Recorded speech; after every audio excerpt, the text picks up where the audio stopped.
papaitang bituka at atay ng baka mga bossing. Babanatan ko na ng isa, baka maunahan pa ng iba.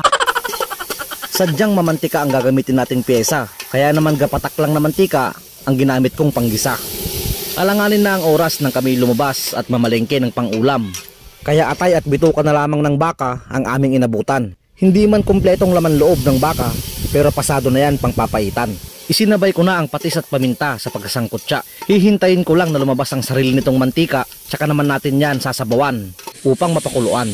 At nang lumambot ng bituka, sunod ko namang inilagay ang atay. Tinimplahan ng kaunting betchin, sunod ko namang inilagay ang sinala kong pait. Siling haba inilagay ko na rin. Hinalo ng saglitan, sabay lagay ng suka para sa huling sangkap na kinakailangan. Mga ilang minuto pa at ito na nga, luto na po ang ating bituka at atay ng baka ang papaitan. Simple at madali lang ang proseso sa pagluluto. Kaya kung ako sa inyo mga bossing, subukan nyo na rin. First class!